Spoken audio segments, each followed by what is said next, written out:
Domestic Violence Month. Um, okay, Tammy, thanks. In light of this being Domestic Violence Month, I thought I would just share with you my story. In my very first marriage conversation, Periscope, I shared this story, and it was a. I went into a lot of detail and all of that, which I won't do today. But for those of you who missed that Periscope, I thought it would be important to just share my experience with you today. Um, yeah, this is a very tough subject to talk about, and I think it's also a tough thing for people to admit if they are experiencing this in their lives. So, um, and I'm not at this point. I'm not. I can still say that I never thought I would be one of the people standing here saying, "Hey, yeah, I was a victim of domestic violence." But it's true. It's just, I mean, but who wakes up one morning and says, "I want to, you know, I want to enter into a relationship and be abused"? Nobody says that. Um, it just that's how my life path went. That's the direction my journey went, and I learned from it. So I wanted to share a little bit of it with you here today. Thanks for joining, you guys. Um, there's a guy down here on either the right or the left hand side of the screen that you can tap and let people know what we are talking about today. Um, you don't look like what you went through. Thank God, right? Thank God half of us don't look like what we've been through. you know, oh, it would be a mess. This world would be an ugly place.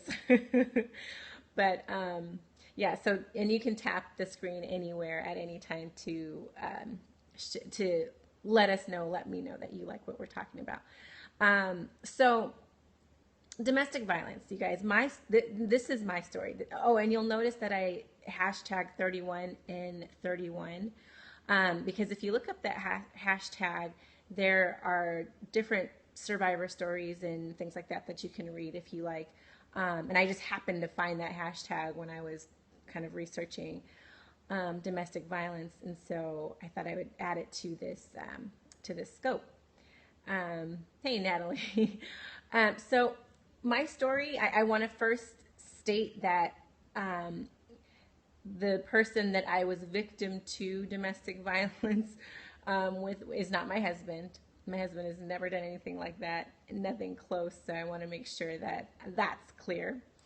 But my story is the person that I dated previous to my husband was the person that was abusive. So here we go, guys. So early high school, actually my end of the last year of high school, I met someone who just I was so instantly attracted to, and he was just the cutest guy in school, and all of that. And we started dating. I was making transition to go away to college. He was not going to college; he was staying here in LA. But I was transitioning to go to college in San Diego, and we. I expressed that I still wanted to date him. I still wanted to, be his girlfriend, and so we continued to date while I was in San Diego. That lasted about I'd say 4 months, 5 months, maybe a semester, maybe. And I realized, you know what, it just doesn't make sense. He never once came to visit me. It was just one of those situations where the end is inevitable, but you're kind of just stringing it out. So I let him know like that I didn't think that it was good for us to keep dating, and he was like, yeah, yeah, I agree.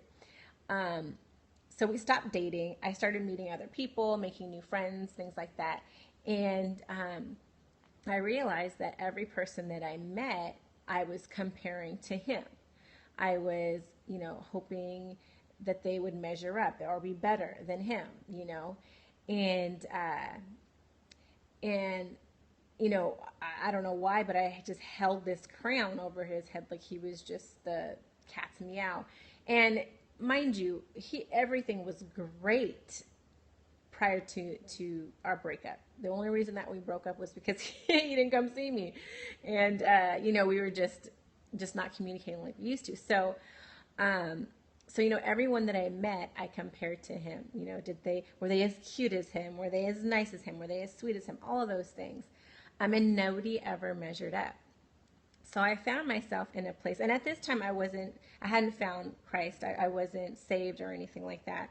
I was kind of just figuring my way out through life as we do, And so I did pray, and I would pray to God, asking him or demanding that he bring this person back into my life, and make us live happily ever after. And so that was like my constant prayer. I was like, oh God, please. And looking back on it now, this wasn't a prayer I was praying out of love for the guy. It was just infatuation. I don't know, whatever you want to call it. It was everything else but love. So I continued to pray, and the years went on. I think maybe a year went by, didn't talk to him. Maybe it's lust. About a year went by. I didn't talk to him. And my mom, and by this time I was in San Diego for 2 years. So by this time I was making transitions to move back to LA, to transfer, because the classes that I needed weren't being offered when I needed them. And I was finding myself enrolling in classes that I didn't need, consequently having to pay for classes that I didn't need to pay for. So I was like, no, I'm not about that. So I was making transition to come back to LA, and my mom called me and said one day, hey, such and such called. I almost said his name.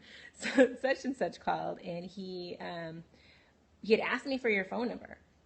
And I was like, did you give it to him? And I was like, my heart started to flutter, like, oh my gosh, God's working, God's answering my prayer. And she's like, no, I didn't give him your number, but he gave me his number to give to you. So I said, oh, okay, all right, great. So I call him. Long story short, we rekindle that flame. And when I moved back to LA, very shortly after moving back, I moved out into my own apartment, had a full-time job, was going to school full-time, all of that. So, of course, what do we do when we think we're adults and we think we're grown enough to make our own decisions? We move the dude in. So he moves in, we start living together. Things are great for, a little while. And then when he moved in, he had a job. He was working, he had stuff going on in his life. He was a productive citizen, as you call it.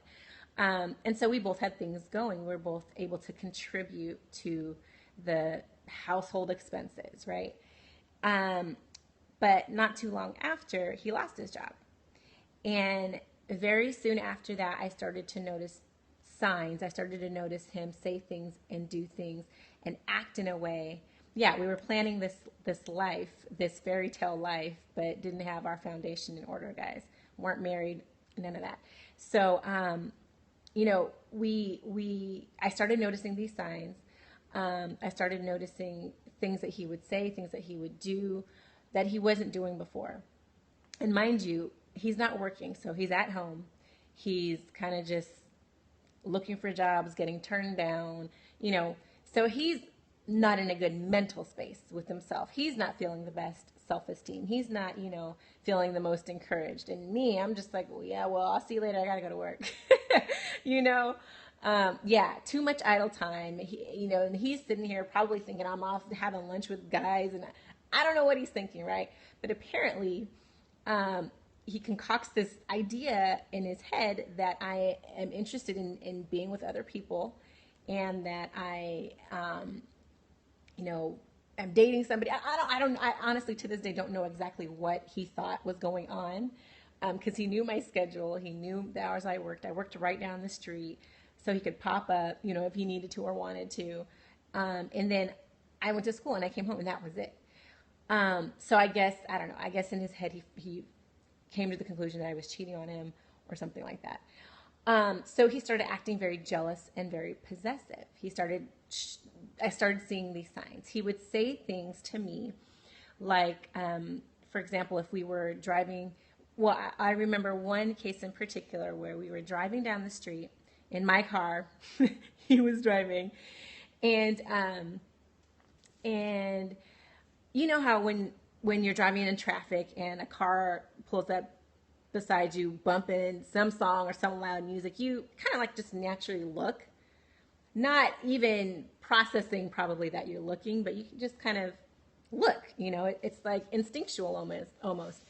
And so that's what happened. So we're driving, and a car drove by with this loud music, and I was like, literally, I didn't even realize I was turning to look, but I turned to look, and the guy, the driver, was like, "Why are you looking at him? Do you want to?" And he said the F word. "Do you want to F word him?" And I was like, "No. Like what are you talking about?" I was like, "What do you mean?" I was like, "Are you kidding?"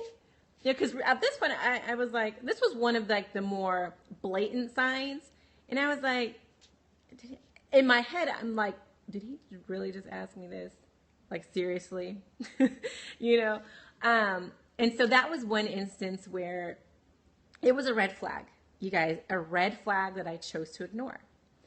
Another instance was we were at home. I think I was cleaning the house, and some throwback highlights from when Jordan was playing basketball, or maybe it was Kobe. I don't know. It was either Kobe or Jordan doing something on TV that was really great and spectacular, and is like a highlight on a highlight reel somewhere to this day, right? And so I'm minding my business, kind of cleaning and watching, and I say, "Wow, that's cool." Or I said something about the clip, and something that was like, "Ooh, wow, that was a cool dunk or pass or whatever."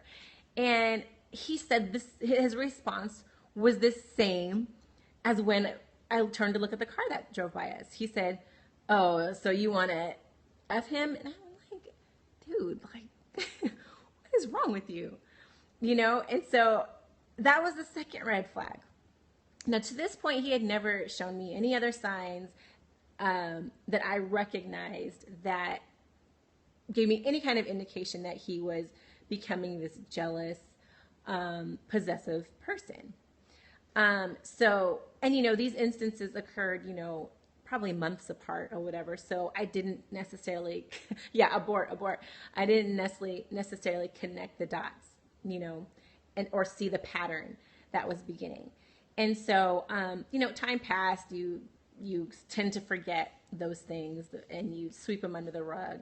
You kind of put them in that file compartment back in the back of your head, but you don't really, you kind of give them a pass, basically. I gave him a pass. I completely, ignored the signs. So he is still unemployed. He's now drinking. He's now bringing alcohol in the home and drinking into a state of being drunk on a pretty regular basis. He's doing drugs, like, smoking weed and stuff in the house. He decides to make money. He's going to start a horticulture business in my living room. So he brings, a tree, a medical marijuana tree into my living room, starts growing stuff. And, I say things to him like, I don't know if you should be doing that. Like, I don't know. And this isn't something that I've ever experienced. Like, my parents weren't into drugs. It's not anything that I was ever familiar with, especially bringing the dang on plant into my house, So I was just like, I mentioned it to him, but I kind of just let it be. I was like, okay, whatever. And because in relationships, we try to minimize things, and we don't like to make big. He had a forest in my living room. Exactly. You try not to make a big deal about things, even things that are a big deal. You try to minimize. Well, I was trying to minimize at that point. I don't know why. So he's doing his business in my living room.